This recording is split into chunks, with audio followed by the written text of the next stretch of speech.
സംസ്ഥാന അതിർത്തിയായ മുത്തങ്ങയിൽ വൻ നിരോധിത പുകയില ഉൽപ്പന്നങ്ങൾ പിടികൂടി. ലോറിയിൽ പഞ്ചസാര ചാക്കുകൾക്കടിയിൽ ഒളിപ്പിച്ചു കടത്താൻ ശ്രമിച്ച 3600 കിലോ നിരോധിത പുകയില ഉൽപ്പന്നമായ ഹാൻഡ്സ് അടക്കമുള്ള എക്സൈസ് അധികൃതർ പിടികൂടി. സംഭവത്തിൽ കോയമ്പത്തൂർ പൊള്ളാച്ചി ഒടേക്കുളം സ്വദേശി കനകരാജനെ അറസ്റ്റ് ചെയ്തു.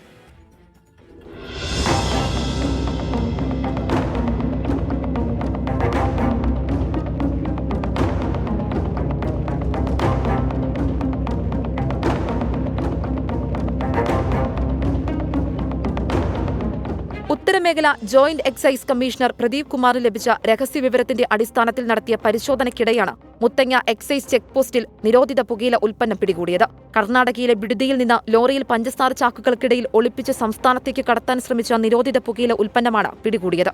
246 ചാക്കുകളിലായി കടത്താൻ ശ്രമിച്ച 3600 കിലോ ഹാൻഡ്സാണ് മുത്തങ്ങ എക്സൈസ് അധികൃതർ പിടികൂടിയത്. സംഭവത്തിൽ ലോറി ഡ്രൈവറും കോയമ്പത്തൂർ ആനമലൈ ഒടയകുളം OSP നഗറിൽ കനകരാജനെ അറസ്റ്റ് ചെയ്തു. പാലക്കാട്ടേക്ക് വിൽപ്പനയ്ക്കായി കൊണ്ടുപോകുന്നതിനായി എത്തിച്ചതാണ് നിരോധിത പുകയില ഉൽപ്പന്നം. പിടിച്ചെടുത്ത പുകയില ഉൽപ്പന്നത്തിന് വിപണിയിൽ 1.5 കോടി രൂപ വിലമതിക്കുന്നതാണ്. സംഭവത്തിൽ കൂടുതൽ ആളുകൾ ഉൾപ്പെട്ടിട്ടുണ്ടോ എന്നറിയാൻ എക്സൈസ് അന്വേഷണം ഊർജിതമാക്കിയിട്ടുണ്ട്. പിടികൂടിയ ഹാൻഡ്സും ആളെയും വാഹനവും സുൽത്താൻ ബത്തേരി പോലീസിന് തുടർ നടപടികൾക്കായി കൈമാറി. ലോക്സഭാ തെരഞ്ഞെടുപ്പുമായി ബന്ധപ്പെട്ട് ശക്തമായ പരിശോധനയാണ് അതിർത്തിയിൽ എക്സൈസ് വകുപ്പ് നടത്തിവരുന്നത്. വാഹന പരിശോധനയ്ക്ക് excise inspector KV Nithin, preventive officer KM Latheef, CEOമാരായ M സുരേഷ്, RC ബാബു എന്നിവർ നേതൃത്വം നൽകി. 24 വയനാട്.